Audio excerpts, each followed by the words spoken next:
Bismillahirrahmanirrahim. Assalamualaikum warahmatullahi wabarakatuh. Bapak Ibu guru yang saya hormati, terima kasih atas waktunya.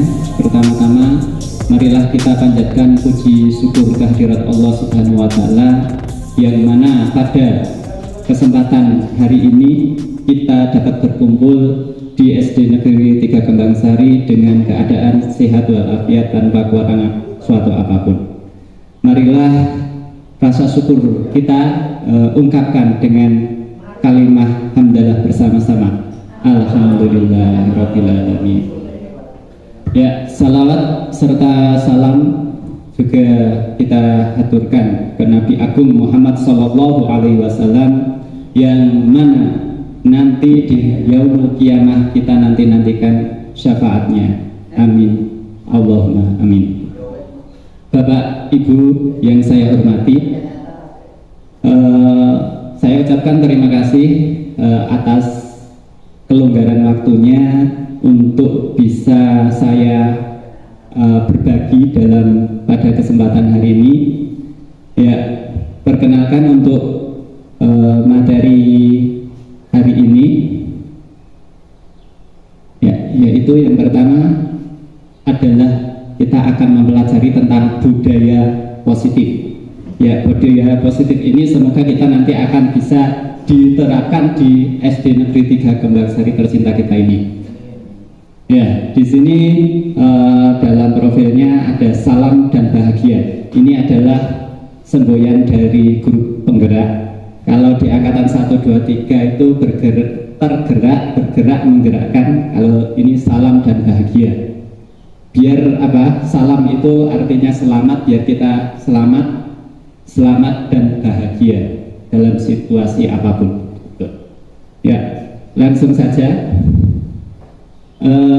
Pertama pembukaan, puji syukur tadi sudah, terima kasih sudah, apresiasi saya ucapkan terima kasih yang sebesar-besarnya kepada Bapak Ibu guru semua. Untuk tujuan pada hari ini yaitu kita akan mempelajari tentang disiplin positif atau yang bisa kita terapkan agar kedisiplinan positif itu bisa membudaya di SD Negeri 3 Kembang Sari ini.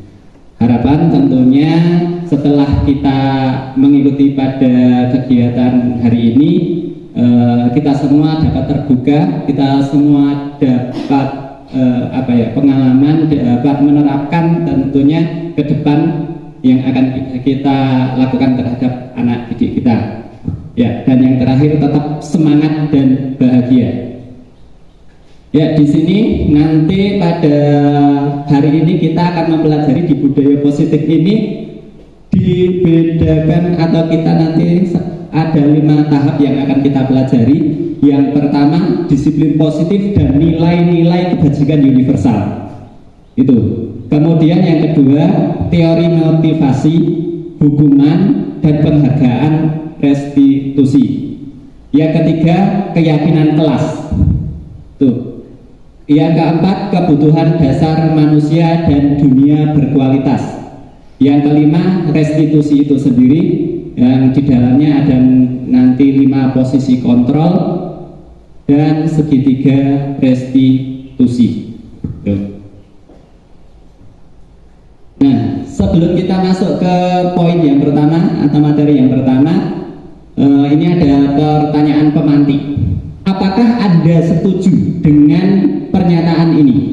Nah, ini nanti monggo ditanyakan dalam diri kita sebelum kita masuk ke materi. Hukuman dapat mendisiplinkan anak. Jenengan setuju apa tidak? Setuju. Tidak. Oh ya, ada yang setuju, ada yang tidak. Kira-kira yang setuju alasannya nopo?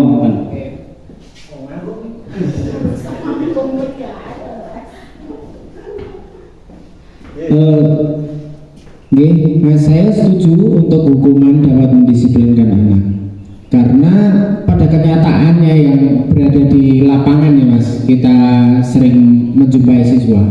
Pada saat siswa melakukan kesalahan, contohnya dia tidak mengerjakan PR yang kita berikan, kalau tidak kita kasih hukuman, dia besok akan mengulang lagi. Tapi ketika kita berikan hukuman, oh ini tidak mengerjakan PR, terus kita beri hukuman seperti contohnya, Yonek kamu nggak mengerjakan ini, kamu harus meringkas materi.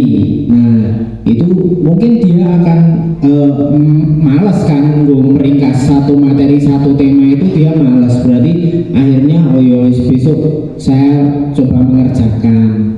Biasanya seperti itu yang terjadi. Ya, terima kasih. Oke, terima kasih. Untuk yang tidak setuju, monggo Mbak. Terima kasih Mas Aan. Kenapa saya bilang tidak setuju ini berdasarkan contoh nyata ya. Misalkan anaknya ini Bagas itu ya, itu hukuman segimanapun sepertinya belum bisa membuat dia disiplin. Jadi mungkin tergantung anak ya Mas ya, ini berlaku hukuman atau tidak. Ya, terima kasih, jawaban yang sangat luar biasa semuanya. Kalau di guru penggerak yang saya ikuti itu tidak ada jawaban yang salah. Yang setuju juga betul, yang tidak setuju ya betul. Karena apa? Ini kan pertanyaannya menurut Anda, apakah Anda? Silahkan Anda bisa mengungkapkan pendapat. Nah ini kita bisa terapkan ke anak, silahkan. Nah nanti kalau anak disuruh berpendapat kok pendapatnya salah, baru kita tidak boleh langsung oh itu kamu salah, tapi kita yang mengarahkan biar anak menemukan sendiri. Itu hukuman dapat mendisiplinkan anak. Yang kedua, pemberian hukuman dengan hal positif seperti membaca atau membersihkan halaman sekolah dapat meningkatkan disiplin anak. Yang ketiga, memberi penghargaan dapat meningkatkan motivasi belajar anak. Dari ketiga ini, setuju atau enggak? Setuju? Setuju. Berarti pemberian hukuman, berarti kalau mau memberi hukuman yang positif gitu. Ya, seperti membaca atau membersihkan halaman. Enggak boleh dengan main tangan, jotos atau apa itu enggak boleh itu. Enggak boleh. Berarti harus hal-hal positif gitu. Terus memberi penghargaan itu anak bisa termotivasi. Ya, terima kasih atas jawabannya. Kita lanjut, kita masuk sekarang. Kita akan mendalami tentang disiplin itu. Yang pertama, kita akan mempelajari disiplin positif dan nilai-nilai kebajikan universal. Nah, di sini kita contohkan.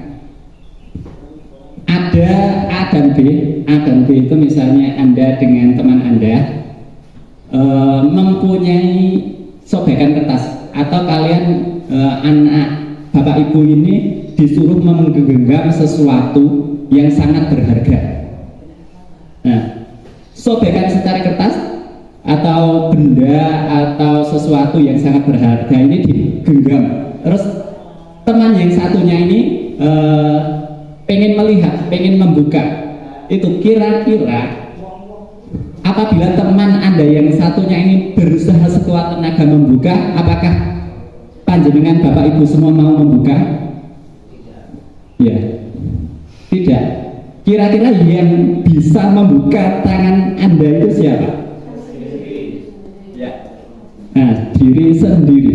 Ini membuktikan sebetulnya yang bisa merubah anak itu menjadi disiplin atau tidak itu hanya dari dalam dirinya sendiri. Jadi orang lain tidak bisa mengontrol. Oh kamu kudu buka tanganmu, itu. Oh kamu harus belajar matematika ini. Oh kamu kudu olahraga harus bisa lari 10 putaran. Itu tidak bisa. Karena yang bisa membuka itu dari dalam sendiri.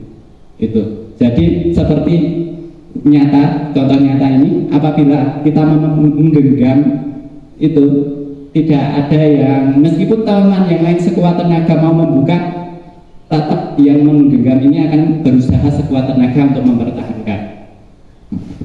Begitu pula yang mencoba itu juga dia tidak akan berhenti kalau tidak dari dirinya sendiri, seperti itu. Ini contoh gambaran tentang kontrol diri.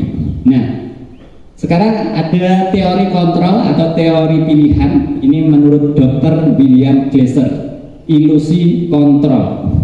Di sini ada 4 ilusi kontrol yang sebetulnya hanya ilusi saja, tidak nyata benar. Itu. Yang pertama, ilusi guru mengontrol murid. Ini salah. Murid itu dia tidak bisa dikontrol. Yang bisa mengontrol, kembali ke tadi, hanya dirinya sendiri. Itu. Jadi anggapan guru yang bisa mengontrol murid, misalnya dengan hukuman, dengan apa tadi, itu tidak bisa. Selama dari dalam dirinya tidak mau berubah. Kemudian ilusi bahwa kritik dan membuat orang merasa bersalah dapat menguatkan karakter. Ini juga hanya ilusi, salah. Karena kritik apapun sebetulnya hanya akan membuat mereka down kalau dalam dirinya tidak terbuka, itu, atau membuat orang bersalah, itu hanya akan menambah down itu. Kemudian yang ketiga, ilusi bahwa semua penguatan positif atau akan berdampak efektif dan bermanfaat. Ini juga hanya ilusi, bisa iya bisa tidak. Sebetulnya untuk penguatan positif itu tidak hanya efektif hanya kembali tadi kepada orang-orang yang mau. Misalnya panjenengan memberi penghargaan, biasanya yang kurang, anak-anak yang kurang itu paling nanti yang dapat dia udah menjadi. Jadi yang semangat hanya yang pintar-pintar kok. Itu. Kemudian ilusi bahwa orang dewasa memiliki hak untuk memaksa. Nah, ini terkadang orang dewasa ini kemauannya itu harus dipatuhi kepada si anak. Ini kontrolnya itu tidak semua yang dianggap di sini ini tidak bisa mengontrol orang lain, karena kembali ke tadi yang bisa mengontrol hanya diri sendiri. Gitu. Nah, bisakah kita mengontrol seseorang? Ya, tadi berarti kita sudah ketemu jawabannya, yaitu tidak bisa. Yang bisa mengontrol, mungkin kita bisa mengarahkan, tapi kita tidak bisa mengontrol itu. Sehingga paradigma atau perubahan paradigma atau anggapan kita yang darinya stimulus respon ke teori kontrol akan berubah seperti ini.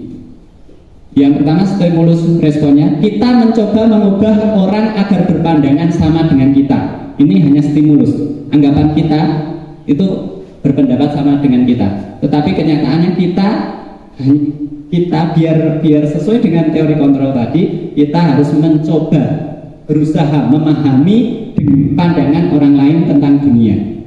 Kita mencoba itu, mengubah dari yang kanan ke yang kiri. Yang kedua, perilaku buruk dilihat sebagai suatu kesalahan, tidak cukup sampai dengan minta maaf. Itu sebetulnya salah juga. Kita pahami dulu, semua perilaku pasti punya tujuan. Dia melakukan kesalahan pasti tentunya mempunyai tujuan. Kemudian orang lain bisa mengontrol saya. Nah, seperti tadi kan tidak bisa. Orang lain tidak akan mengontrol kita, hanya kita atau Anda sendiri yang bisa mengontrol diri Anda. Gitu. Kemudian yang selanjutnya, saya bisa mengontrol orang lain. Ini kebalikannya juga tidak akan bisa.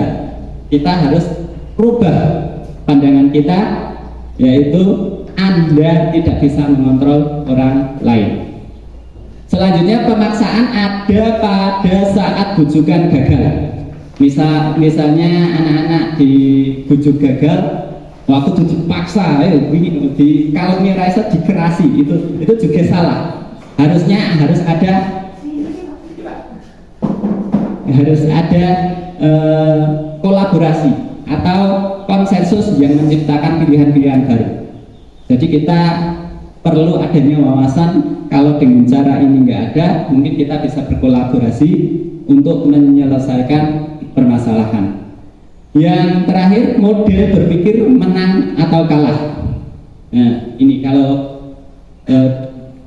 kemarin kita berpikirnya kalau ada yang menang pasti ada yang kalah. Tapi sekarang kita coba berubah model berpikirnya menang. Karena kalau sekarang ini istilahnya win-win solution.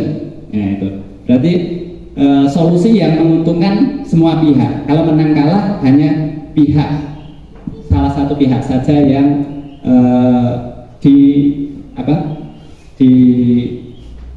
diuntungkan. Apakah makna disiplin? Nah, tadi kita sudah pelajari. Sekarang makna disiplin. Disiplin berasal dari bahasa Latin disiplina, yang artinya belajar.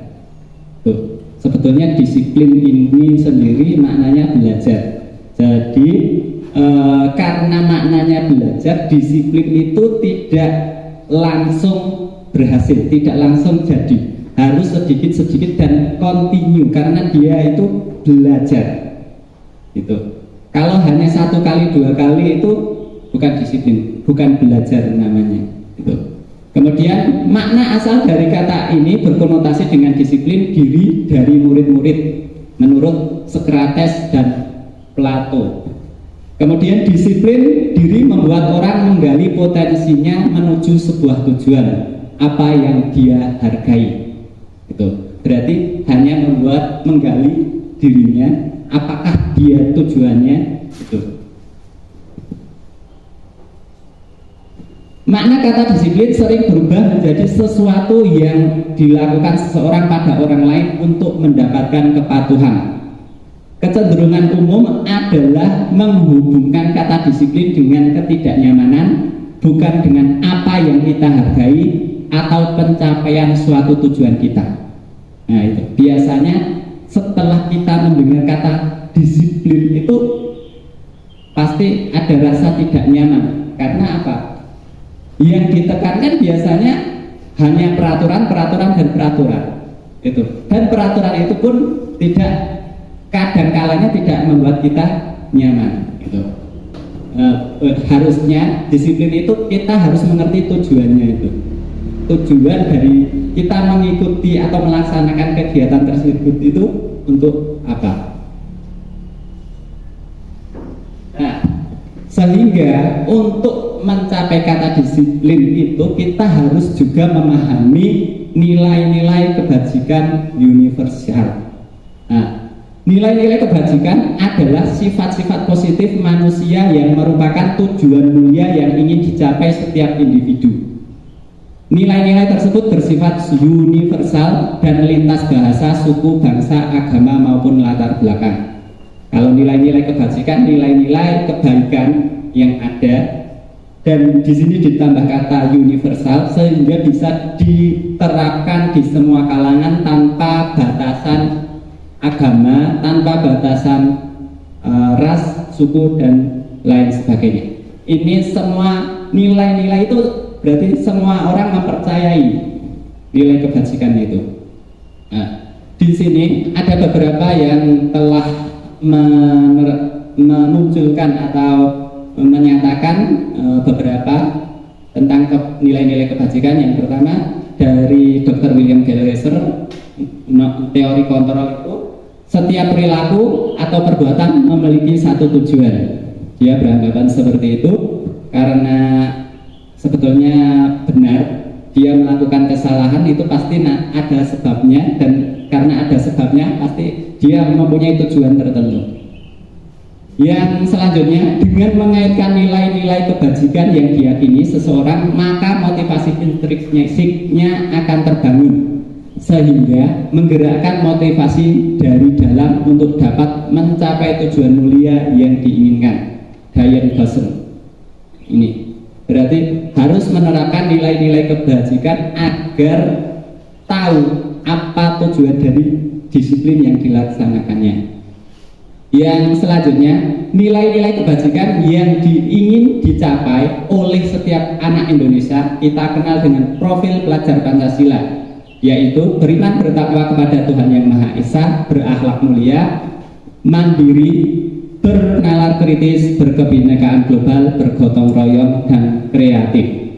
Ini sesuai dari Permendikbud yang kita yakini dengan profil pelajar Pancasila. Dari contoh-contoh inilah yang namanya kebajikan universal. Karena beriman bertakwa itu berarti semua manusia itu pasti punya keyakinan masing-masing.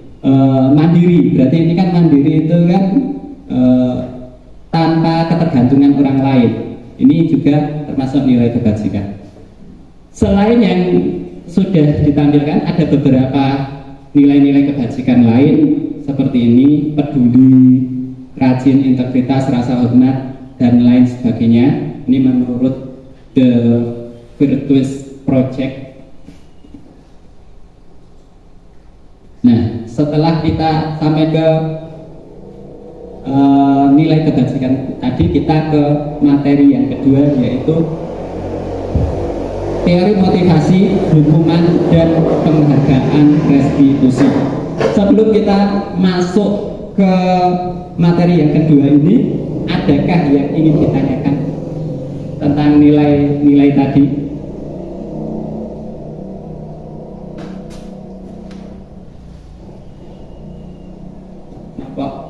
Cukup? Ya, kalau cukup.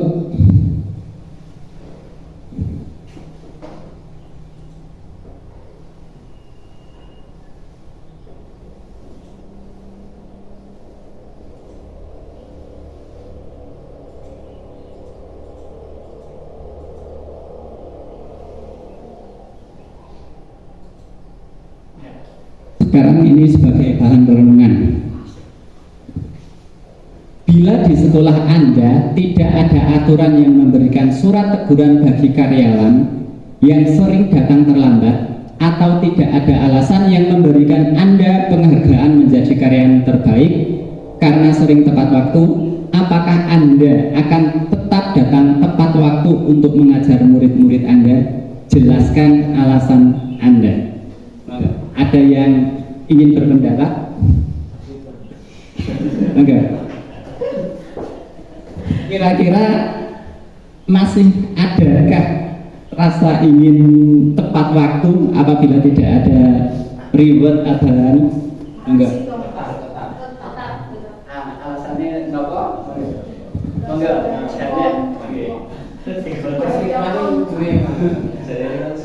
Ya, makasih Mas. Rasa ingin tetap tepat waktu itu pasti ada Mas. Pasti itu. Iya. Terus alasannya karena kita sudah tanggung jawab kita itu ya Mas ya, kewajiban lah, seharusnya kewajiban datang tepat waktu, pulang pun juga tepat waktu, itu sudah kewajiban dari kita semua. Jangan sampai telat seharusnya. Berarti kita tidak butuh reward. Nggak perlu itu. Nek ada ya alhamdulillah. Nggak perlu reward. Itu karena tanggung jawab kita masing-masing, kewajiban kita dalam bekerja. Karena kan kita profesional dalam menjadi guru ini, jadi ya harusnya nggak telat. Ya, terima kasih. Ya, betul, berarti karena datang tepat waktu, mengejar tepat waktu itu kan hak murid ya. Berarti kewajiban kita kan memenuhi hak murid. Jadi kita tanpa adanya hukuman, tanpa adanya reward, itu kita tentunya harusnya itu datangnya tepat waktu itu. Ya, ini sebagai renungan saja. Ya, sekarang 3 teori motivasi perilaku manusia. sebenarnya orang atau manusia ini, kita, anak-anak kita, orang tua atau pokoknya manusia ini mempunyai motivasi tersendiri melakukan sesuatu. Apa sajakah itu? Yang pertama ini, untuk menghindari ketidaknyamanan atau hukuman. Nah, biasanya mereka melakukan sesuatu itu pertama agar biar tidak dihukum, ya, biar aku rikuh sama teman yang lain. Nah, itu kadang jawabannya seperti itu. Ini berarti dia motivasinya yaitu untuk menghindari ketidaknyamanan atau menghindari hukuman. Terus yang kedua, untuk mendapatkan imbalan dari orang lain atau institusi. Nah, di sini biar aku dapat penghargaan, dapat piagam, dapat naik pangkat dan lain sebagainya. Ini berarti akan tetapi dari 1-2 ini yang kedua ini tingkatnya lebih baik daripada yang nomor 1. Itu kalau jenengan punya motivasi, biar aku dihargai, biar aku lebih baik lagi dihargai oleh orang lain atau dari lembaga mendapat penghargaan, itu berarti tingkat motivasinya Bapak Ibu sudah lebih tinggi daripada yang menghindari tadi. Cuman ikut, kalau menghindari kan cuma ikut-ikutan, koncone mangkat gasik aku tak riko ora mangkat gasik. Nah, itu cuman menghindari aja ketidaknyamanan. Itu berarti yang kedua ini tingkatnya lebih tinggi lagi. Yang ketiga, untuk menghargai diri sendiri, menjadi insan sesuai harapan kita. Nah, kalau yang ketiga ini menghargai diri berarti timbulnya dari diri kita sendiri. Untuk menghargai diri sendiri, saya tepat waktu biar apa? Biar saya misalnya tidak apa ya? Karena itu memang sudah kewajiban kita itu tadi. Saya sadar kalau saya terlambat nanti anak-anak kurang materi yang saya sampaikan dan hasilnya kurang maksimal. Nah, itu kan sudah timbul dari diri kita sendiri. Jadi dari yang ketiga ini yang kedua itu muncul motivasi berupa motivasi eksternal, hanya dari luar. Yang 1 dan 2 ini dari luar, karena hukuman itu kan dari luar, berarti karena kita si A, si B, dan yang penghargaan juga luar. Seperti tadi teori menggenggam tangan tadi, itu kan yang lebih baik itu yang timbul dari diri. Nah, kita harus motivasi internal dan tujuan positifnya di sini. Monggo, kita harus semangat untuk menghargai diri sendiri. Motivasinya itu biar apa? Biar bisa continue dalam melaksanakannya.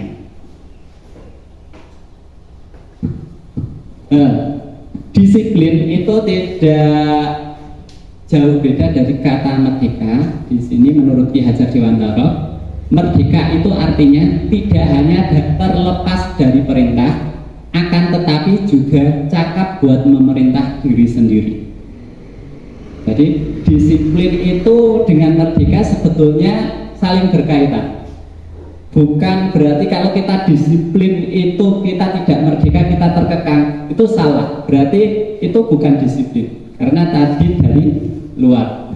Disiplin merdeka itu artinya tidak hanya terlepas dari perintah, akan tetapi juga cakap buat memerintahkan diri sendiri. Jadi yang bisa memerintahkan diri hanya diri kita sendiri agar disiplin itu. Kita bebas memerintahkan diri kita. Itu agar apa? Agar disiplin tadi. Tapi agak kesulitannya di situ. Kita sadarnya kapan belum tahu. Nah, sekarang kita masuk ke hukuman atau konsekuensi. Di sini ada beberapa contoh tindakan guru. Tinggal kita bedakan kira-kira yang saya contohkan ini termasuk hukuman atau konsekuensi, gitu. Monggo. Nomor 1, mencatat 100 kali di dalam buku kalimat saya tidak akan terlambat lagi karena terlambat ke sekolah. Ini termasuk hukuman atau konsekuensi? Hukuman. Yang kedua, lari mengelilingi lapangan basket 2 kali karena terlambat hadir di sekolah. Hukuman. Yang ketiga, murid diminta untuk push up 15 kali karena tidak menggunakan masker ke sekolah. Konsekuensi atau hukuman? Hukuman. Lanjut. Menggantikan kertas tugas teman yang telah dicoret-coret. Konsekuensi. 5. Membersihkan tumpahan air di meja tulis karena tersenggol pada saat belajar. Konsekuensi. 6. Murid disuruh untuk tidak mengenakan sepatu seharian di sekolah karena tidak mengenakan sepatu hitam.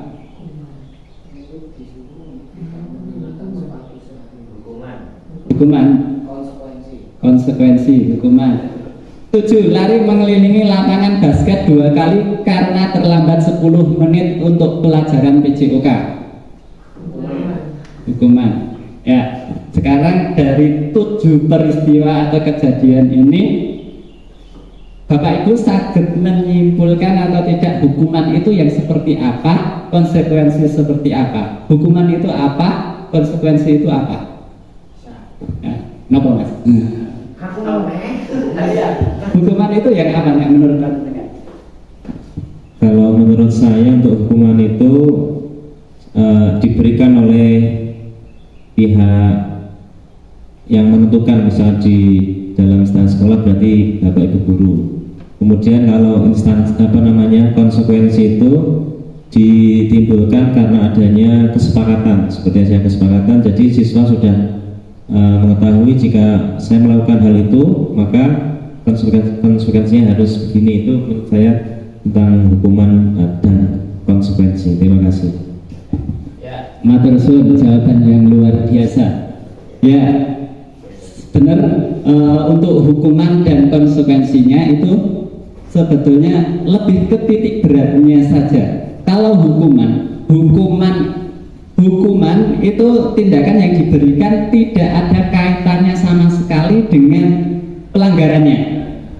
Sedangkan konsekuensi ini masih ada kaitannya dengan pelanggaran yang dilakukan. Kita kasih contoh yang tadi. Mencatat 100 kali dalam buku kalimat, di dalam buku dengan kalimat saya tidak akan terlambat lagi karena terlambat ke sekolah.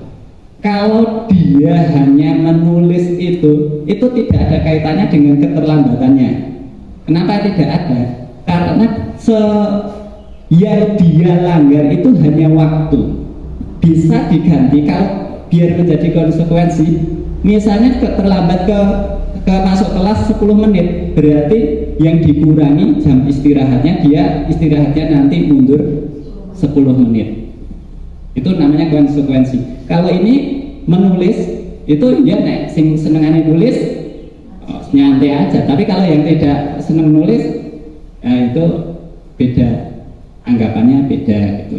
Terus yang kedua, lari mengelilingi lapangan basket 2 kali karena terlambat hadir di sekolah. Ini juga karena tidak ada kaitannya dengan yang dilanggar, ini juga namanya hukuman.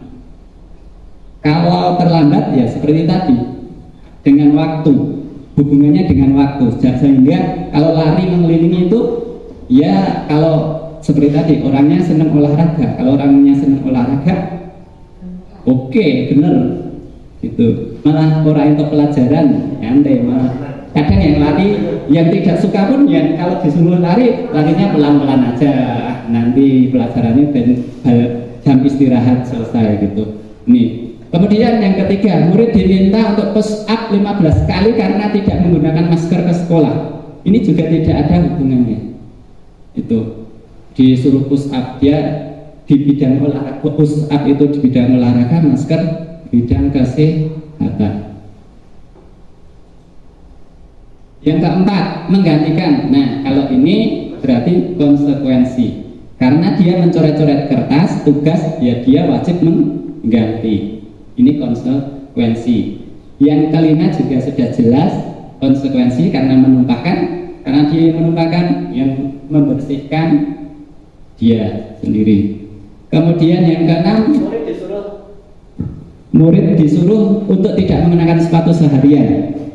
Nah, ini juga kalau di dalam peraturannya sudah tertulis, juga ini bisa konsekuensinya. Karena salah sendiri dia tidak memakai sepatu hitam. Gitu. Yang ketujuh, lari mengelilingi lapangan basket 2 kali karena terlambat 10 menit untuk pelajaran PJOK. Ini konsekuensi karena terlambatnya di pelajaran PJOK. Karena dengan tujuan apa? Misalnya kan yang lain sudah 10 menit itu kan sudah pada pemanasan, pada lain sebagainya. Karena dia terlambat, agar dia bisa pemanasan mungkin disuruh 10 kali. Ada tujuan tertentunya. Nah, di sini beberapa perbedaan hukuman dengan konsekuensi. Yang hukuman, sesuatu yang menyakitkan harus terjadi. Ini kalau hukuman. Tetapi kalau konsekuensi, sesuatu harus terjadi. Konsekuensi logis harus terjadi. Kalau hukuman itu berarti menyakitkan dia. Yang kedua, membuat anak sakit fisik pun maupun hati untuk jangka waktu yang lama. Itu hukuman. Berarti kan kadang sakit hati atau fisiknya, kalau dihukum suruh push up suruh gitu kan, fisiknya maupun hatinya sakit hati. Tuh. Tetapi untuk konsekuensi, anak merasa tidak nyaman dalam jangka waktu yang pendek. Yang kedua, anak membenci kedisiplinan. Kalau konsekuensi, anak lebih menghargai. Karena dia tahu, oh misalnya, oh tadi tidak memakai sepatu hitam. Konsekuensinya tidak memakai sepatu saat pelajaran, karena tidak memakai hitam. Itu berarti dia akan lebih menghargai, oh besok saya tidak mengulangi lagi. Kemudian hukuman bersifatnya paksaan. Kalau konsekuensi itu stimulus dan tanggapan. Hukuman konsep diri yang buruk. Kalau konsekuensi konsep dirinya yang baik. Konsekuensi itu tentunya ada tujuannya. Tujuannya tadi untuk bertanggung jawab, bisa mengganti, seperti tadi mengganti kertas yang robek itu kan bentuk tanggung jawabnya.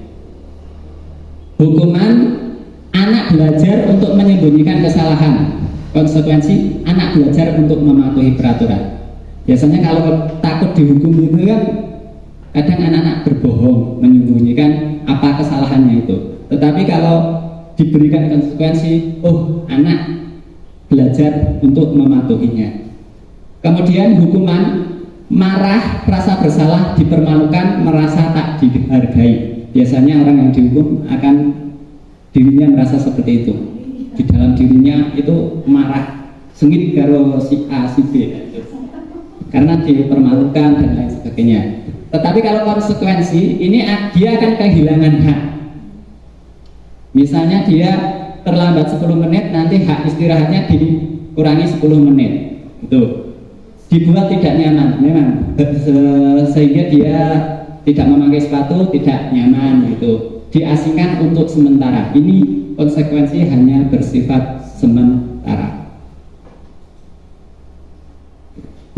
Nah, sekarang kita masuk ke dihukum oleh penghargaan. Maksudnya gimana dihukum untuk penghargaan? Ini menurut Alpicon, saat kita berulang kali menjanjikan hadiah kepada anak-anak agar berperilaku bertanggung jawab, atau kepada seorang murid agar mempelajari sesuatu yang baru, atau kepada seorang karyawan agar melakukan pekerjaan yang berkualitas, kita sedang berasumsi mereka tidak dapat melakukannya, atau mereka tidak akan memilih untuk melakukannya. Jadi berarti kalau kita mengiming-imingi suatu penghargaan, berarti kita sudah tahu anak ini mesti orang melakukan. Itu intinya seperti itu. Karena Kalau kita tidak mengiming-imingi penghargaan, berarti si anak, si pegawai itu tidak akan melaksanakan tugas. Jadi kita iming-imingi dengan suatu penghargaan. Ini menurut Alfie Kohn, tapi hampir benar. Dihukum oleh penghargaan, bahwa penghargaan berlaku sama dengan hukuman, dalam arti meminta atau membujuk seseorang melakukan sesuatu untuk memenuhi suatu tujuan tertentu dari orang meminta atau membujuk, dorongannya eksternal dan akan ada faktor ketergantungan. Beberapa dampak dari pemberian penghargaan ini. Di sini adalah contohnya, dihukum oleh penghargaan ini contohnya misalnya kita memberikan penghargaan seperti tadi yang sampaikan oleh Alfie Kohn tadi, bahwa kita kalau sering memberikan penghargaan itu, anak-anak ini menjadi tidak mandiri, tidak kreativitasnya itu juga akan berkurang karena dia hanya dan terus mengharapkan stimulus itu tadi. Dia tidak berinisiatif sendiri seperti itu. Nah, di sini dihukum oleh penghargaan itu pengaruhnya jangka pendek dan jangka panjang. Itu ketergantungan seperti tadi. Mungkin aku nek ora dihadiahi ora, itu bisa berpengaruh dari jangka panjang dan jangka pendek. Penghargaan menghukum. Terus kemudian penghargaan mengurangi ketepatan. Kok tidak bisa tepat gimana? Misalnya biasa kalau di yang saya terima ada beberapa survei, misalnya anak disuruh melihat sesuatu untuk mendeskripsikan, terus nanti disuruh mendeskripsikan, ada sebagian disuruh melihat bebas, yang sebagian diiming-imingi dengan hadiah. Dan ternyata yang lebih tepat menjawab itu yang tidak diiming-imingi. Itu membuktikan bahwa dia memang bersemangat untuk saya mau memang nonton gambar kui. Tetapi yang diberi penghargaan itu dia fokusnya enggak gambarnya nanti apa. Itu dia fokusnya ke penghargaan itu. Jadi kadang udah mikir dia pikirannya sudah terpecah antara fokus ke gambar dengan fokus ke itu. Nah, ini jadi ketepatannya kurang tepat. Penghargaan tidak efektif karena hanya anak-anak tertentu saja, tidak berpengaruh ke semuanya. Dari awal saya sudah jelaskan untuk penghargaan itu hanya orang-orang anak-anak yang pintar saja yang akan terdorong motivasinya. Untuk anak-anak yang merasa dirinya kurang itu pasti sudah ini paling si A, paling si B, seperti itu. Penghargaan merusak hubungan. Nah, kok bisa merusak hubungan? Di sini dijelaskan untuk penghargaan kita sebagai manusia tentunya kadang kita lupa, kadang kita sering memberi penghargaan, tetapi sewaktu-waktu kita lupa. Ketika anak menjawab benar itu kita lupa memberi penghargaan itu. Nah, itu akan merusak hubungan. Badang aku kok ora badang si B dikasih hadiah, saya benar, saya nilainya 100, dibiarkan saja. Nah, ini bisa merusak hubungan. Itu yang kurang pun juga akan merusak hubungan dengan kita. Yang dikasih kok dia terus, saya kapan? Saya kok tidak mendapatkan kapan? Nah, itu juga bisa merusak hubungan. Penghargaan menurunkan kualitas. Ini. Nah, yang tadinya dia merasa ini memang kewajibanku, tanggung jawab saya, ini nanti kualitasnya akan turun apabila ada penghargaan itu. Dan dia kalau nanti pas waktu penghargaannya dihilangkan, nah dia akan turunnya kelihatan banget. Penghargaan mematikan kreativitas seperti tadi. Penghargaan mengurangi motivasi intrinsik ya dari dalam tubuh, dari dalam diri kita sendiri ini. Biasanya motivasi itu tidak akan keluar dari dalam diri sendiri karena penghargaan itu dari luar. Jadi disiplin yang motivasi dari dalam, yang ketiga tadi teori motivasi itu tidak akan tercapai itu. Bentuk program kebajikan apresiasi. Nah, kita sebagai guru boleh melakukan penghargaan dalam bentuk program kebajikan atau apresiasi. Agar apa? Agar tidak terjadi hal-hal yang tidak diinginkan seperti tadi, penghargaan hanya sebagai hukuman itu. Kita harus tanamkan beberapa hal dalam memberikan apresiasi. Pengakuan perlu diingat beberapa hal. Yang pertama, beri pengakuan secara khusus. Itu mungkin tidak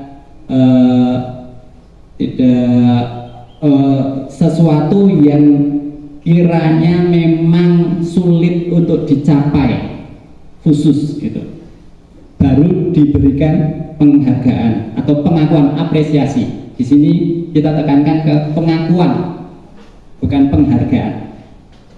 Pengakuan apresiasi. Yang kedua, beri pengakuan secara pribadi. Berarti misalnya kita melihat anak tertib membuang sampah, kita datangi, wah bagus kamu udah bisa menjaga kebersihan. Ini termasuk apresiasi. Tidak secara pribadi, dia ngomongnya secara pribadi, biar tidak apa, biar yang lain itu tidak ada kecemburuan gitu. Beri pengakuan kepada semua murid bergantian. Nah ini kalau kita sudah mau memberikan apresiasi, kita juga semua murid wajib mendapatkan apresiasi bergantian. Jadi kita misalnya kita memberikan apresiasi itu jangan hanya ke akademik saja, karena nanti kalau akademik saja, yang lemah di akademik, dia tidak akan mendapatkan penghargaan itu pengakuan itu. Jadi kita harus tingkah lakunya mungkin yang itu bisa kita apresiasikan gitu kan, tetapi biar menyeluruh dapat semua. Beri pengakuan secara konsisten. Nah ini konsisten terus menerus. Fokus pada prosesnya. Nah di sini pengapresiasi itu diberikan pada prosesnya. Meskipun anak itu hasilnya jelek, tapi dia mampu berusaha, diberikan apresiasi. Terima kasih sudah berusaha melakukan. Nah itu. Di sini kita contohkan contoh pengakuan apresiasi. Di sini ada beberapa kalimat untuk membuat apresiasi kepada anak. Yang pertama harus ada pembukanya, nilai kebajikan yang dilakukan anak itu apa, kemudian situasinya di saat kapan gitu. Misalnya ini ada yang menolong murid, jadi kan ada kata pembukanya, kapan, kemarin saya perhatikan nilai kebajikannya apa, rasa empati. Ini jadi kan gitu, rasa empatimu besar sekali pada saat menolong murid di kelas kita. Ini kan hanya prosesnya, bukan ke akademiknya atau ke nilainya. Yang kedua, contohnya saya menghargai nilai kebajikannya, kepeduliannya. Misalnya membantu teman-temanmu di tugas kelompok atau kepedulianmu terhadap lingkungan sekitar. Nah, ini nilai kebajikan ini patut dimasukkan saat memberikan apresiasi. Nah, tadi hukuman, penghargaan, dan yang terakhir restitusi. Mungkin yang Yang baru dengar restitusi itu apa? Sinten ya? Iya. Nah, ya, restitusi adalah proses menciptakan kondisi bagi murid untuk memperbaiki kesalahan mereka sehingga mereka bisa kembali pada kelompok mereka dengan karakter yang lebih kuat. Kalau tadi kita gambarkan ada tingkatan paling bawah itu hukuman, di atasnya ada penghargaan, restitusi ini yang ke paling atas.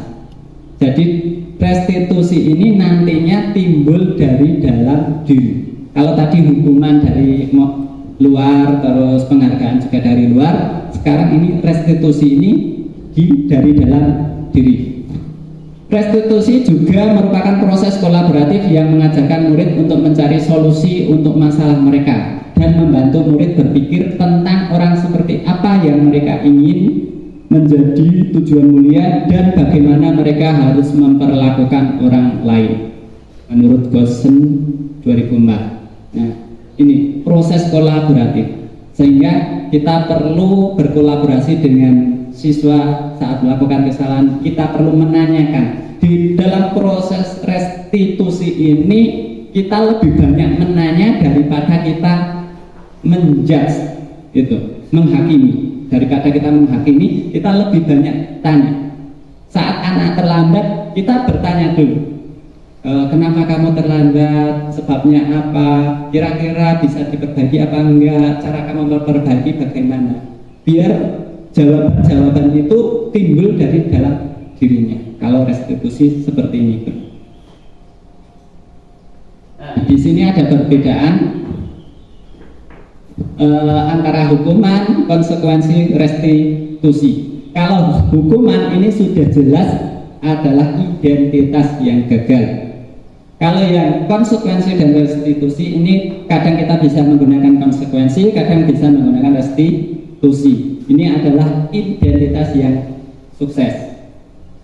Misal, kalau hukuman ini perbedaannya dari ketiganya apa? Hukuman sesuatu yang menyakitkan harus terjadi. Kalau konsekuensi tadi harus terjadi. Ya, kalau restitusi pilihan. Itu bedanya. Kemudian hukuman membuat tidak nyaman dalam jangka panjang, sedangkan konsekuensi jangka pendek. Kalau restitusi menguatkan, untuk menguatkan diri murid. Kemudian hukuman korban mendapatkan keadilan, sedangkan konsekuensi korban bisa diabaikan. Yang restitusi korban mendapatkan ganti. Hukuman murid atau anak akan tersakiti. Kalau konsekuensi murid anak dibuat tidak nyaman. Restitusi murid anak mendapatkan penguatan. Yang selanjutnya hukuman perilakunya pasif dan agresif, kita rubah menjadi bertahan dalam jangka waktu yang pendek. Kalau kita melaksanakan restitusi, masalah akan terpecahkan. Ini perbedaannya. Dan dari identitas hukuman, konsekuensi restitusi ini yang menghasilkan kalau hukuman nanti hasilnya negatif, sedangkan konsekuensi netral. Karena kamu memberi, ya kamu menerima. Itu. Kamu merobek kertas teman, kamu harus mengganti. Ini nanti netral. Sedangkan restitusi ini nanti positif. Selain dia akan lebih ditanya, lebih diarahkan lagi agar menjadi pribadi yang lebih baik. Kemudian di sini ada 9 ciri-ciri restitusi. Yang pertama, bukan untuk menebus kesalahan, namun untuk belajar dari kesalahan. Itu. Restitusi ini cirinya bukan untuk menebusnya, tapi untuk belajar kesalahan kemarin. Karena tadi nanti ditanyakan apa langkah selanjutnya itu untuk memperbaiki itu. 2, memperbaiki hubungan. Nah, misalnya ada yang berantem, kita laksanakan restitusi, berarti kan ditanyakan lagi bagaimana caranya seperti itu. Yang ketiga, tawaran bukan paksaan. Kalau dalam restitusi kita hanya menawarkan ke anak, kira-kira seperti ini, mau apa enggak, ada beberapa pilihan, biar anak yang menentukan sendiri. Restitusi menuntun untuk melihat ke dalam diri. Tadi timbul motivasi intrinsiknya. Restitusi mencari kebutuhan dasar yang mendasari tindakan. Restitusi diri adalah cara yang paling baik. Restitusi fokus pada karakter bukan pada tindakan. Restitusi fokus pada solusi. Di sini jadi ditentukan solusinya yang apa. 9. Restitusi mengembalikan murid yang berbuat salah pada kelompoknya. Ya, ini kita ke keyakinan kelas.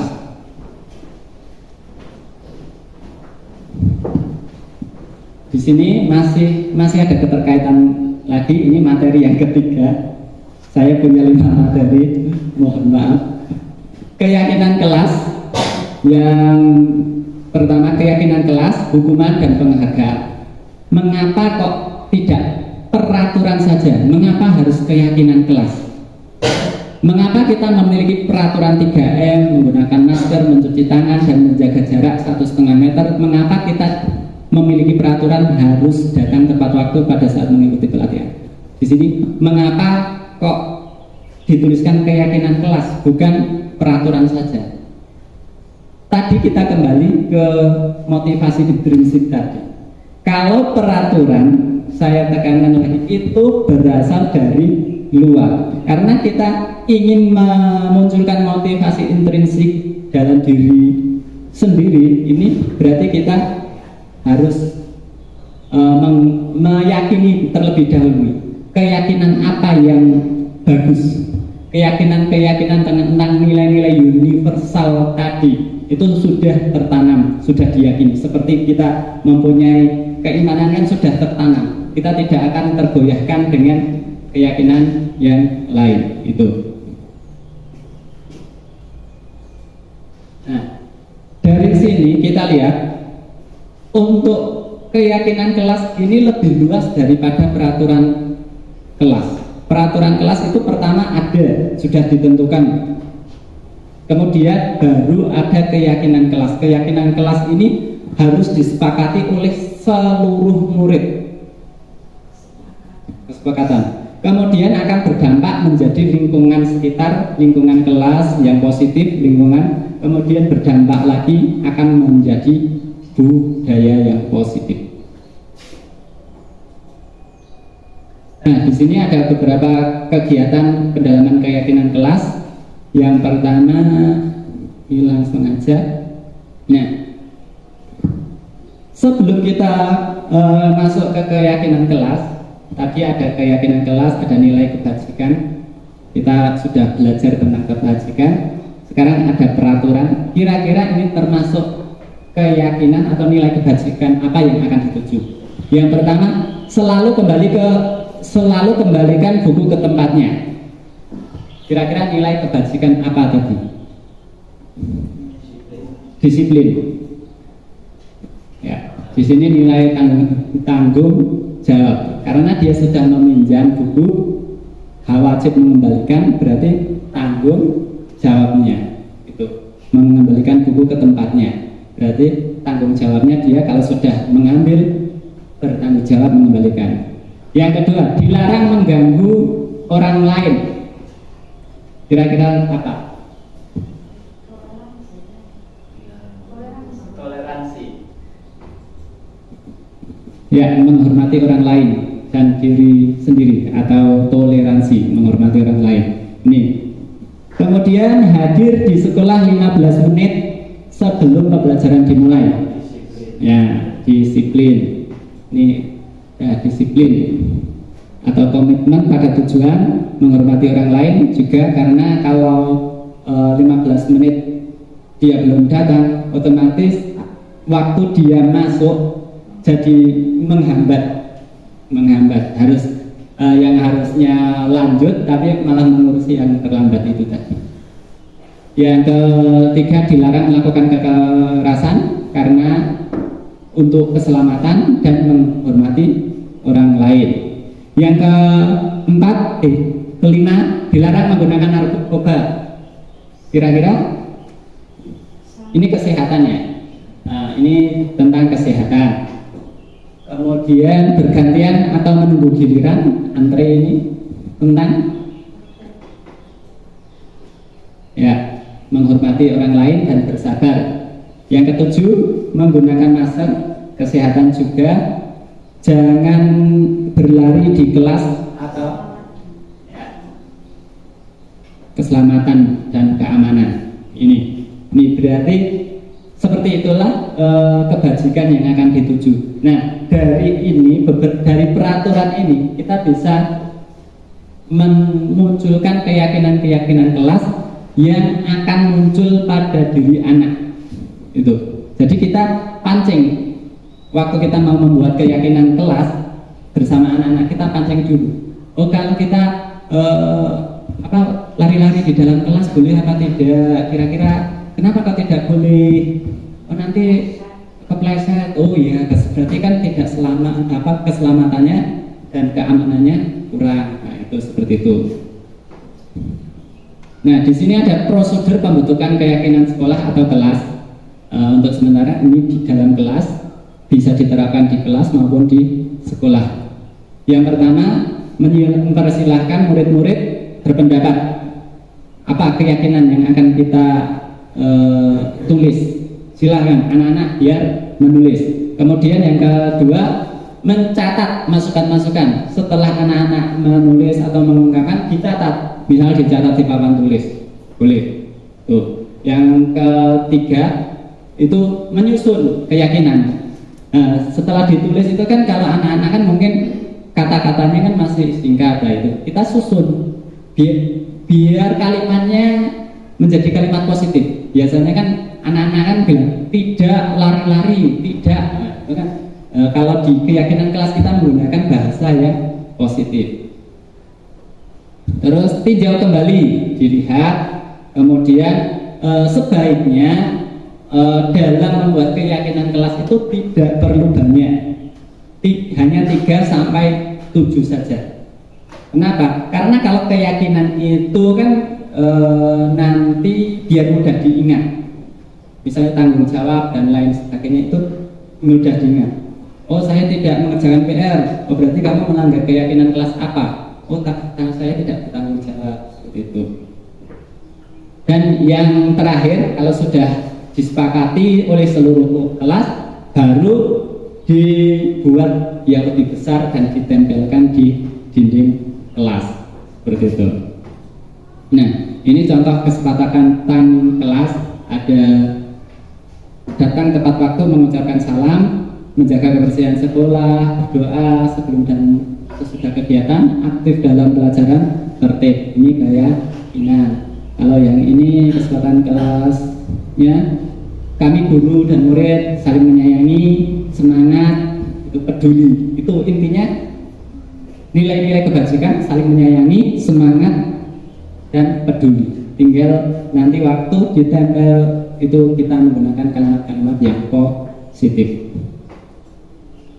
Ya, materi selanjutnya yaitu kebutuhan dasar manusia dan dunia berkualitas. Di sini sebelum saya lanjutkan, kira-kira kebutuhan dasar manusia itu apa saja? Makan, ya, itu makan. Ya, tuh. Rumah, papan sandang, papan itu termasuk kebutuhan primer. Ilmu dan lain sebagainya. Nah, kita kebutuhan dasar manusia ini dikelompokkan menjadi 5. Yang pertama adalah bertahan hidup. Yang kedua, penguasaan, kebebasan, kesenangan, dan cinta, rasa memiliki dan dimiliki. Seperti tadi, untuk bertahan hidup itu makan, minum, rumah, tempat tinggal, itu untuk bertahan hidup. Penguasaan dan lain sebagainya. Nah, kita bongkar satu persatu. Kebutuhan bertahan hidup. Nah, kebutuhan ini bersifat fisiologis, fisik, untuk pemenuhan fisiologis, untuk bertahan, misalnya kesehatan, rumah, makanan. Ini hanya kebutuhan biologis dan fisiologis. Kebutuhan biologis sebagai bagian dari proses reproduksi, termasuk kebutuhan untuk tetap bertahan hidup, berkembang biak, itu termasuk bertahan hidup, gitu. Melanjutkan turunan. Komponen psikologis pada kebutuhan ini meliputi kebutuhan akan perasaan aman, yang membuat kita aman, dan yang aman itu termasuk kebutuhan bertahan hidup. Selanjutnya, kasih sayang dan rasa diterima. Nah, kebutuhan untuk diterima ini merupakan meliputi kebutuhan akan hubungan dan koneksi sosial, berarti dengan orang lain. Kebutuhan untuk memberi dan menerima kasih sayang, dan kebutuhan untuk merasa menjadi bagian dari suatu kelompok. Kebutuhan ini juga meliputi keinginan untuk tetap terhubung dengan orang lain, seperti teman, keluarga, pasangan hidup, teman kerja, binatang peliharaan, dan kelompok di mana kita tergabung. Yang ketiga, penguasaan. Ini kebutuhan atas pengakuan atas kemampuan kita. Kita merasa mampu, itu berarti kita butuh diakui kalau kita bisa. Ini misalnya bisa membuat pencapaian yang kompeten, kita merasa ingin dihormati, itu termasuk ke penguasaan. Yang ketiga, kebebasan, yaitu kebutuhan akan pilihan. Di ini kita akan merasa bebas memilih, itu mandiri, itu termasuk kebutuhan kebebasan. Selanjutnya, kebutuhan untuk merasa senang. Nah, ini semua manusia juga membutuhkan mencari kesenangan, misalnya bermain, tertawa, itu kebebasan atau kebutuhan untuk merasa senang. Nah, dari 5 kebutuhan dasar manusia tadi, nah ini pun yang mempengaruhi perilaku kita ataupun perilaku anak melakukan sesuatu.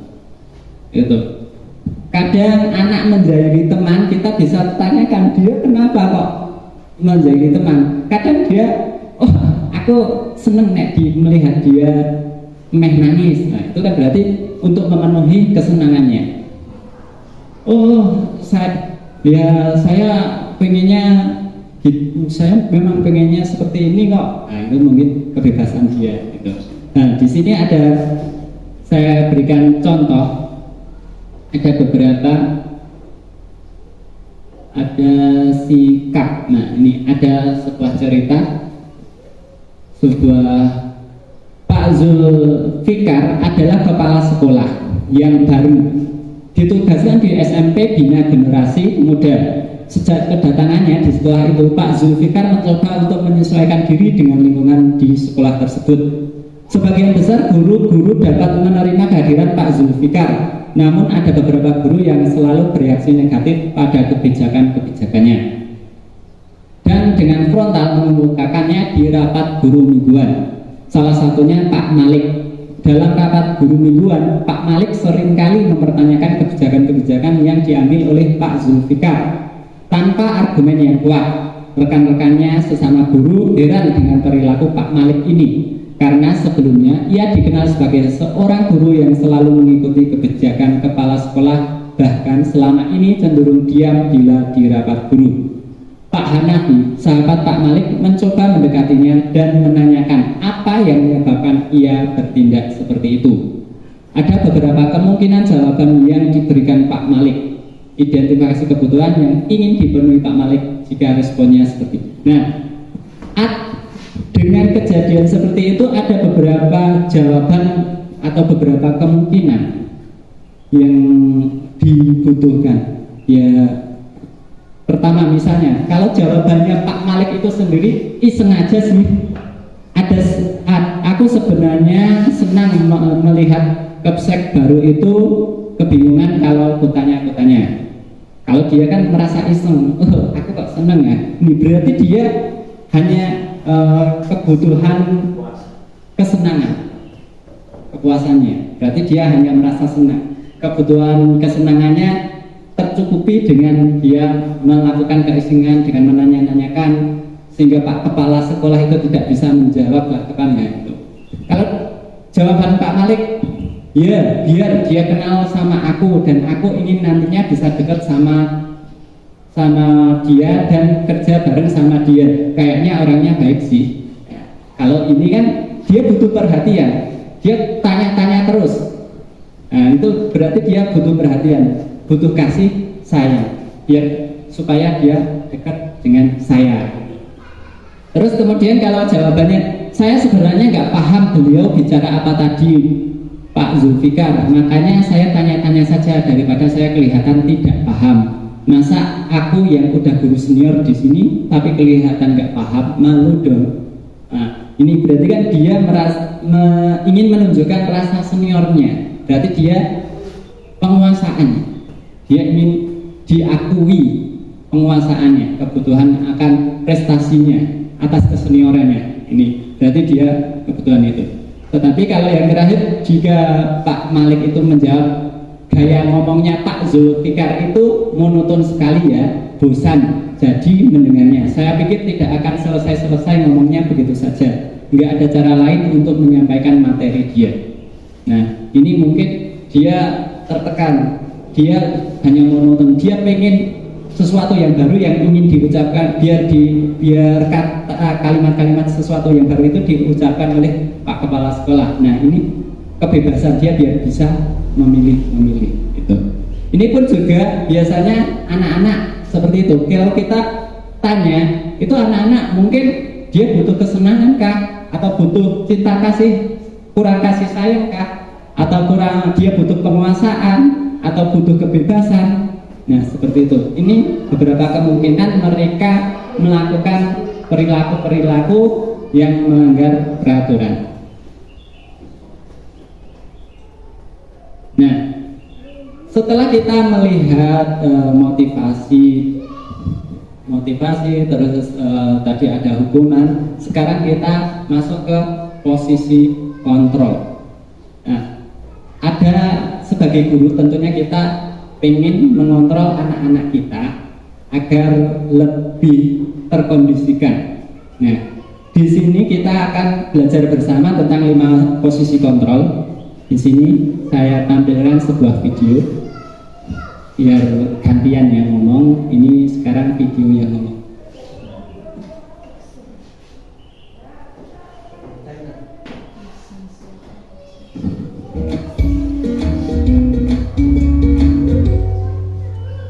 Salam bahagia Ibu dan Bapak guru hebat. Dalam penerapan disiplin positif restitusi, salah satu program yang dikembangkan adalah 5 posisi kontrol. 5 posisi kontrol dalam restitusi adalah proses perjalanan seorang pendidik agar dapat mengenali dirinya. Pada video kali ini, kita akan membahas tentang 5 posisi kontrol yang dikembangkan oleh Diane Gosser dan contoh penerapannya.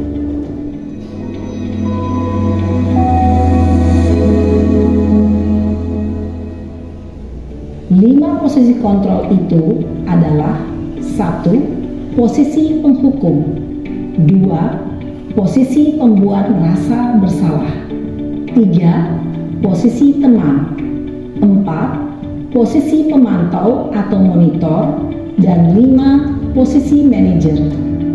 Untuk lebih memahami kelima posisi tersebut, mari kita saksikan kasus Naren yang terlambat hadir 20 menit di sekolah dan melihat bagaimana kelima posisi kontrol dalam menghadapi masalah tersebut.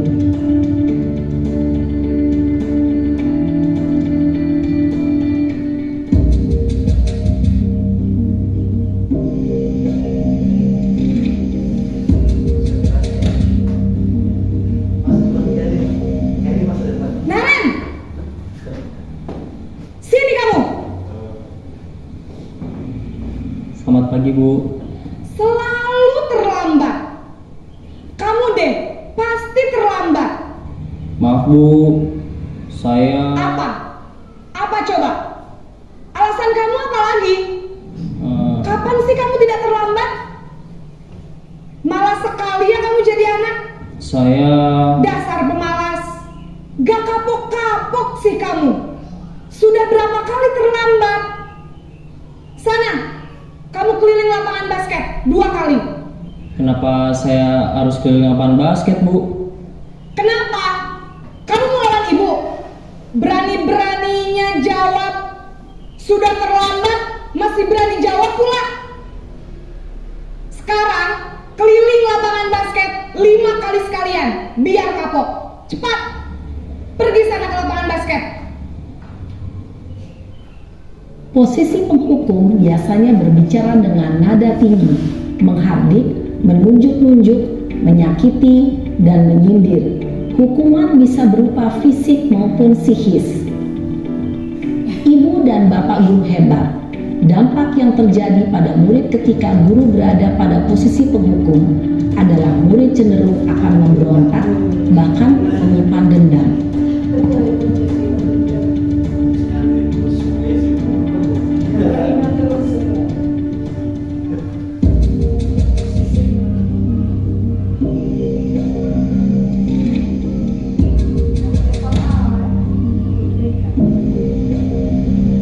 Naren,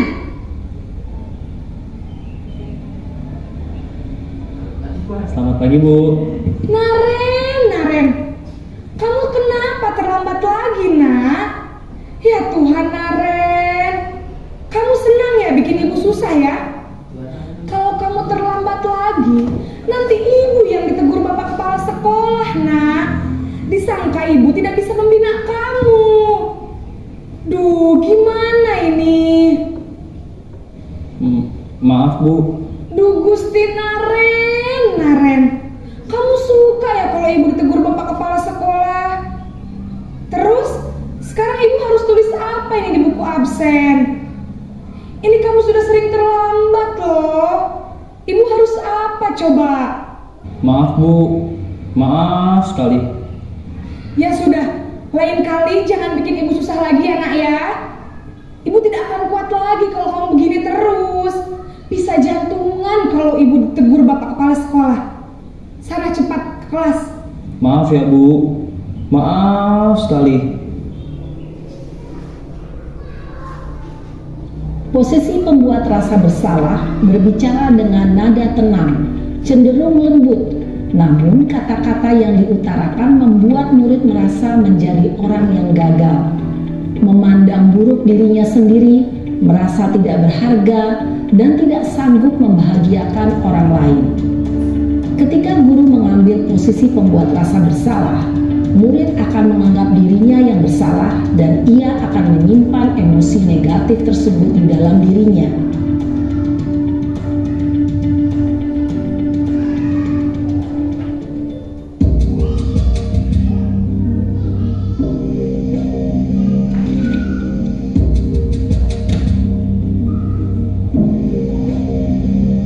Naren,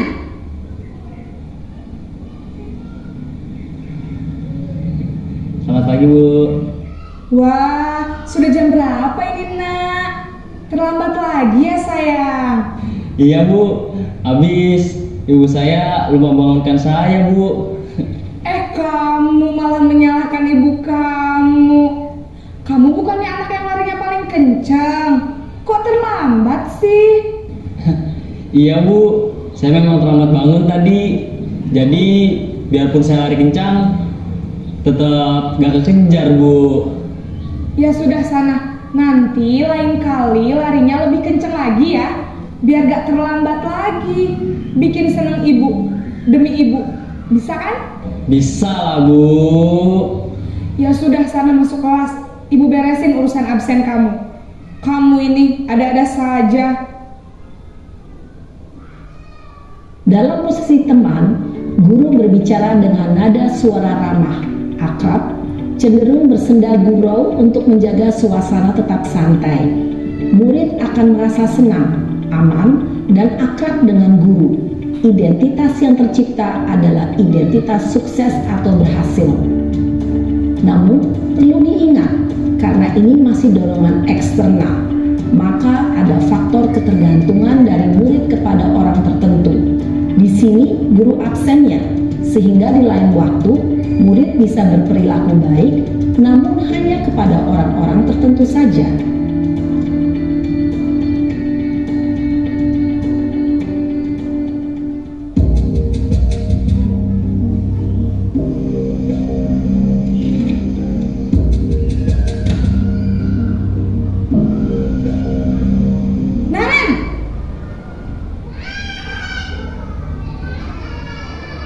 Selamat pagi Bu.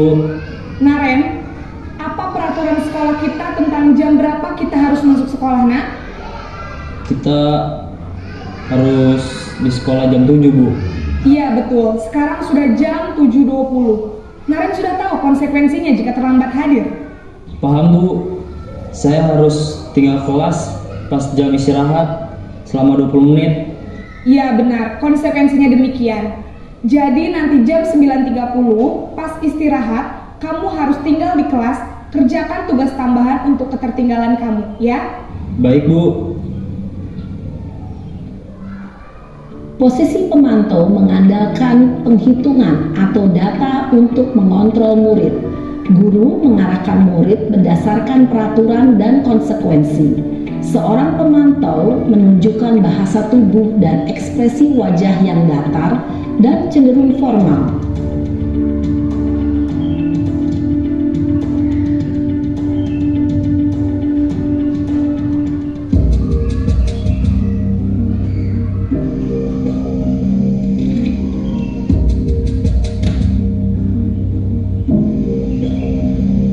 Naren!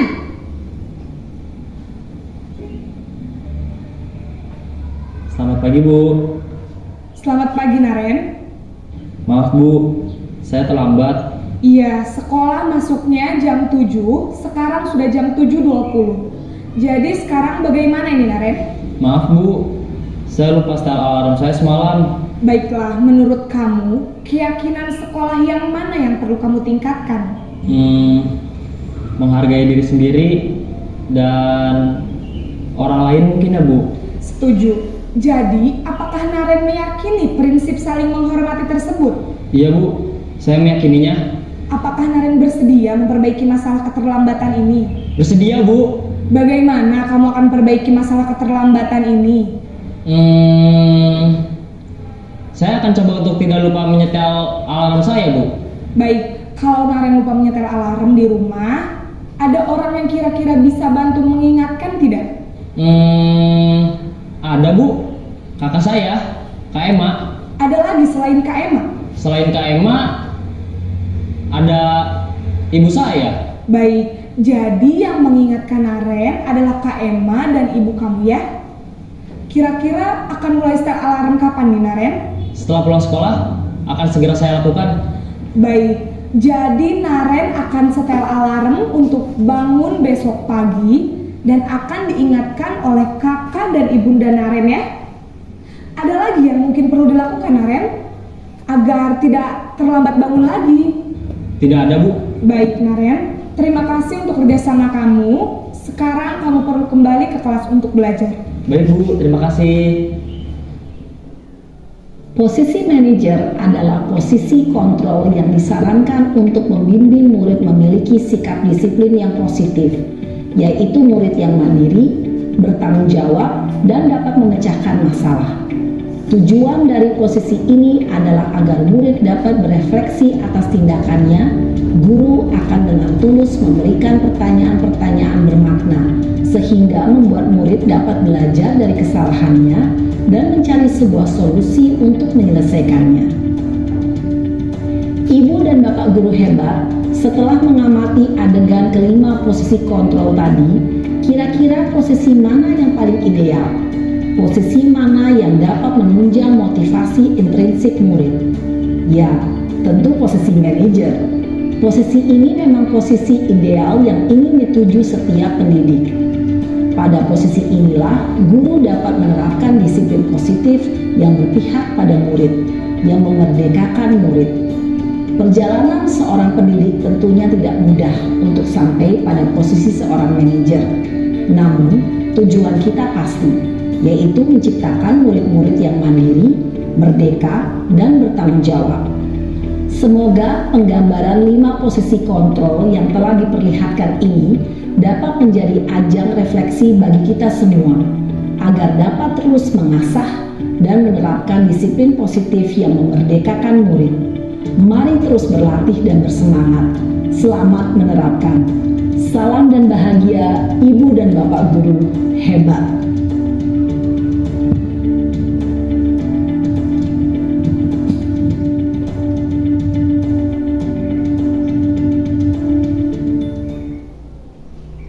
Ya, itulah 5 posisi kontrol bagi kita sebagai guru. Ya, di posisi kontrol itu ada 5. Yang pertama sebagai penghukum, terus yang kedua pembuat orang lain merasa bersalah, kemudian posisi sebagai teman, yang keempat posisi pemantau atau monitoring, dan yang kelima posisi manajer atau pengelola. Tadi sudah ditayangkan beberapa perbedaan. Kira-kira Bapak Ibu guru sekarang ini berada di posisi yang mana? Sudah di posisi penghukumkah, pembuat orang merasa bersalahkah, atau teman, atau pemantau, atau manajer? Kira-kira nomor berapa? Ya, ya masih ada yang, kalau Mas Febri, Pak Febri sudah ke posisi teman. Nah, tentunya ya seperti tadi dijelaskan, untuk kita untuk menuju ke posisi manajer itu tidaklah mudah. Itu. Jadi kita perlu banyak belajar dan belajar itu. Tapi tentunya meskipun kita berada di posisi manapun kita, tentunya kita jangan pernah menyerah untuk sampai di posisi manajer itu. Nah, di sini ada beberapa pernyataan-pernyataan. Monggo kita tentukan ini posisi apa, siapa yang mengatakan. Misalnya tadi kan kita mempelajari ada 5 posisi, kira-kira yang mengatakan itu posisinya sebagai apa? Penghukum, atau manajer, atau teman, atau pengontrol, dan pembuat orang lain merasa bersalah. Nah, yang pertama, saya kecewa sekali dengan kamu.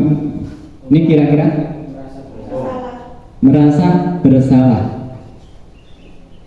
Ya, betul. Karena di sini ada kecewa sekali. Berarti tadi dijelaskan pembuat merasa bersalah itu akan membuat orang yang ini kan ada kecewa sekali. Berarti kan dia, orang yang diucapkan seperti itu kan akan merasa, oh saya ini sudah gagal, saya sudah tidak bisa memberikan yang terbaik karena Bapak Ibu guru kecewa kepada saya. Nah, yang kedua, kamu tidak pernah benar melakukannya.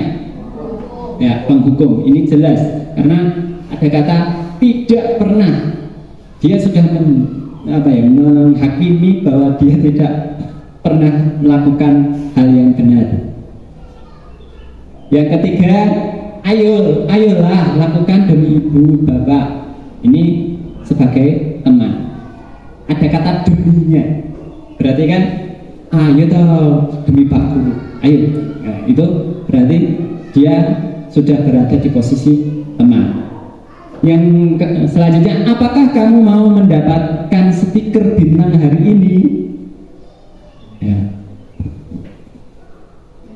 Manajer, kita cek. Pemantau ini konsekuensinya. Berarti kan ini memberikan bintang, berarti dia menanyakan apakah kamu mau mendapatkan stiker bintang hari ini. Berarti dia ingin memberikan konsekuensi. Kalau dia disiplin, dia akan dikasihkan bintang. Kalau dia melakukan hal yang baik, dia dikasihkan penghargaan. Berarti konsekuensi itu pemantau. Yang ketiga, bagaimana kamu bisa menyelesaikan masalah ini? Ya, manajer ini berkaitan dengan lebih ditekankan ke solusinya. Kamu selalu yang paling terakhir, ya, penghukum. Di sini ada kata selalu.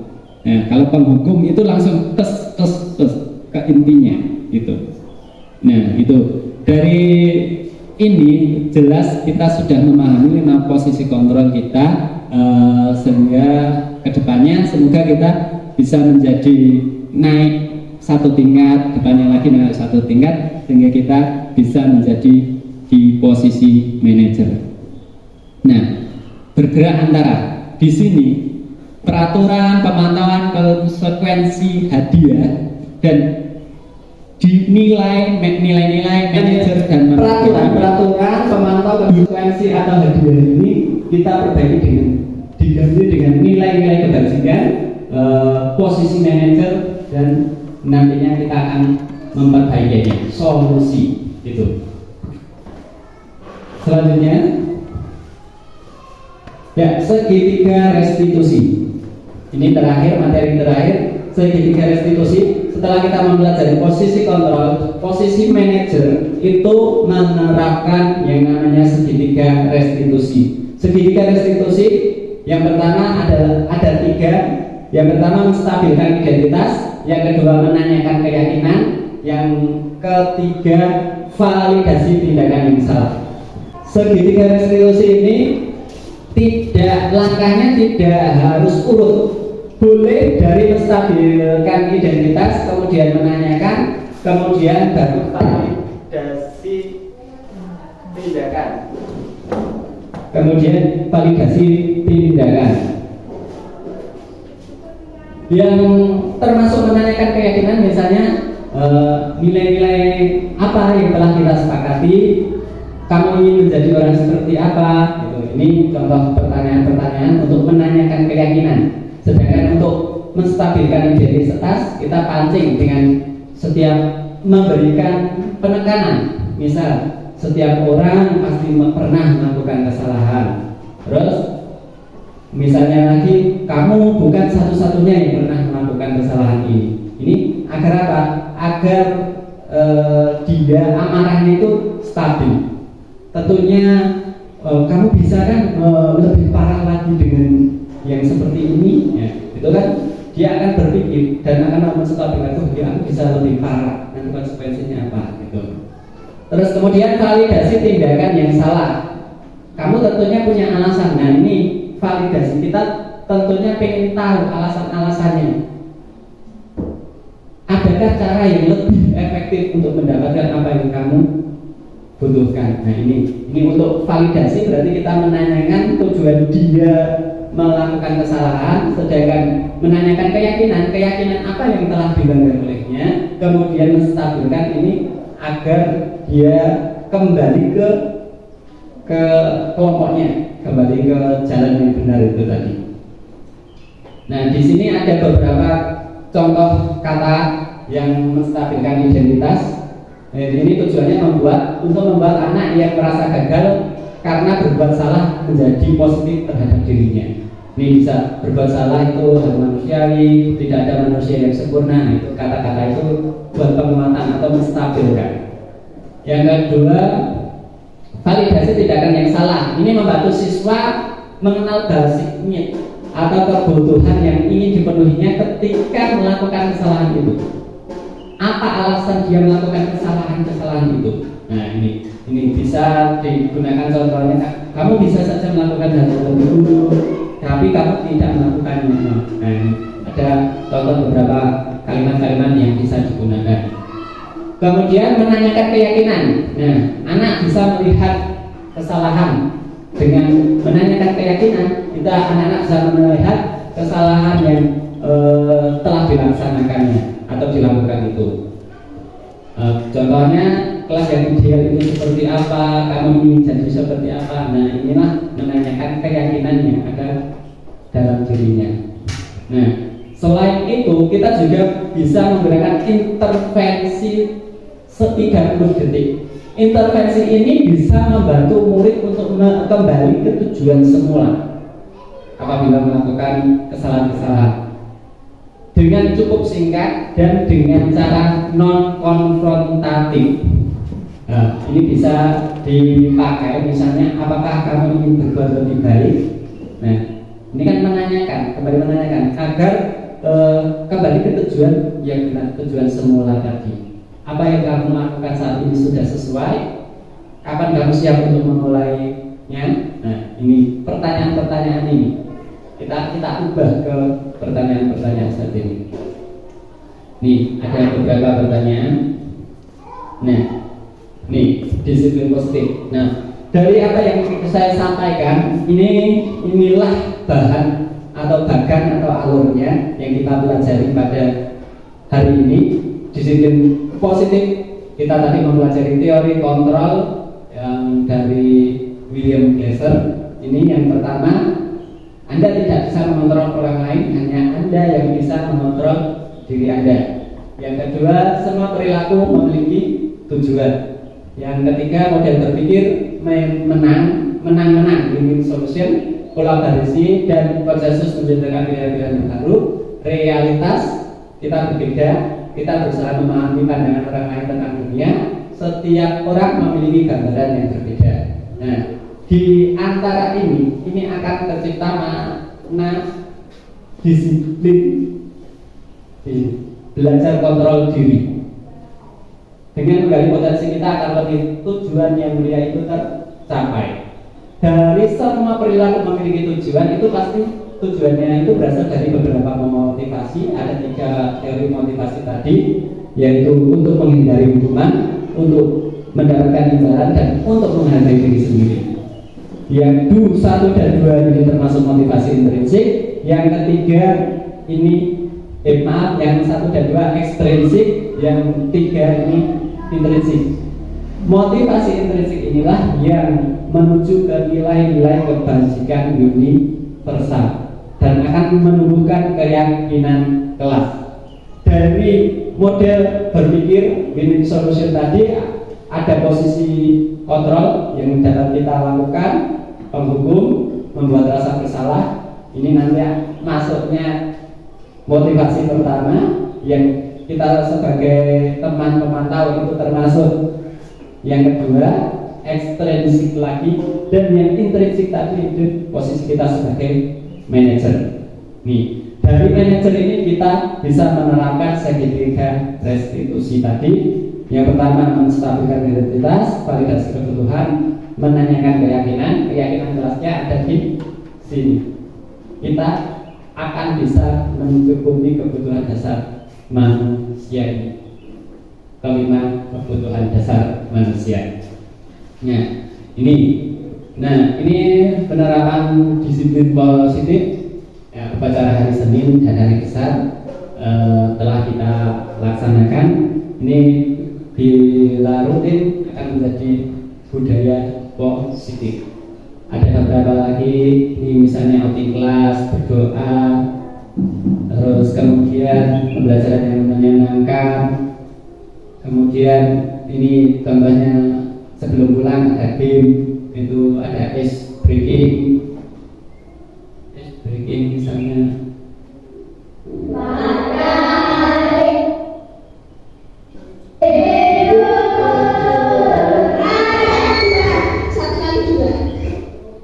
Itu contoh-contoh. Nah, sudah ini. Tentunya kita sudah berada di akhir refleksi.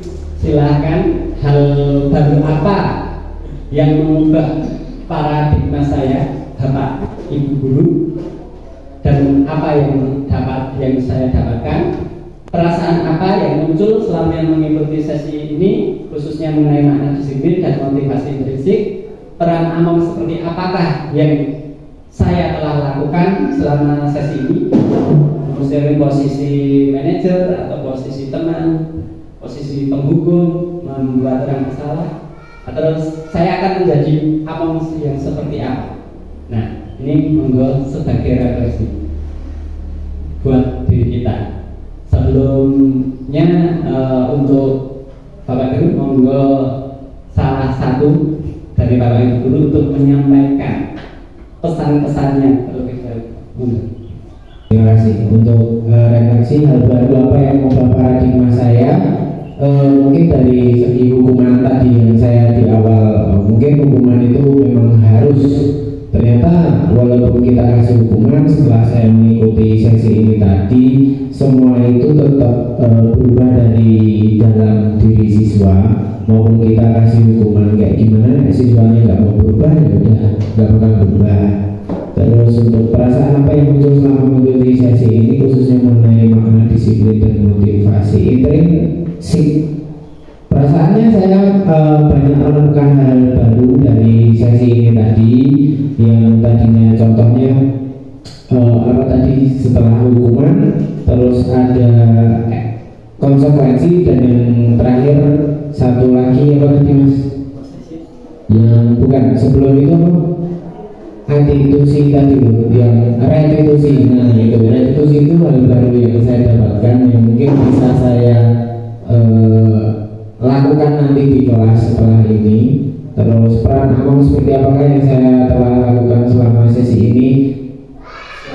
Selama ini? Oh sebelumnya mungkin saya lebih ke memberikan hukuman yang tapi positif tadi. Nanti ke depannya mungkin saya akan lebih menjadi teman lagi kepada siswa. Jadi saya bisa menjadi manajer tadi. Saya akan menjadi Among yang seperti apa? Nah mungkin setelah ini saya akan menjadi manajer mas, yang tadinya teman terus menghukum teman terus mungkin nanti akan menjadi manajer. Ya, terima kasih Pak Rodri untuk kesan-kesannya untuk kegiatan pada hari ini. Sekarang dari Pak Ferry saja. Ya, selanjutnya ini sebelum saya tutup, ini ada penguatan dari Ibu Ijel Khotijah. Kita yang memiliki profesi sebagai pendidik berarti memilih untuk mengurusi kehidupan, memilih untuk bertanggung jawab dalam meningkatkan kualitas manusia, memilih untuk bertanggung jawab bagi kehidupan orang banyak. Tak perlu gengsi, saling belajar, saling memberi masukan. Jadilah seperti air, teguh pendiriannya, namun juga siap untuk menyesuaikan diri dalam menjalani proses belajar yang dilalui. Ya, ini sebuah statement yang bagus. Semoga kita bisa seperti apa yang dikatakan beliau. Itu.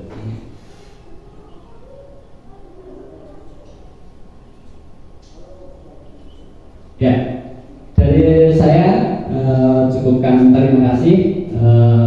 Mohon terima kasih atas waktu Bapak Ibu dari tadi selama hampir 2 jam telah mengikuti session pada kesempatan hari ini. Saya juga mohon maaf kalau ada kata-kata yang salah, kata-kata yang kurang berkenan, atau mungkin dalam penyampaiannya kurang, malah menambah bingung Bapak Ibu. Saya mohon maaf yang sebesar-besarnya. Saya akhiri, wabillahi taufiq wal hidayah. Wassalamualaikum warahmatullahi wabarakatuh.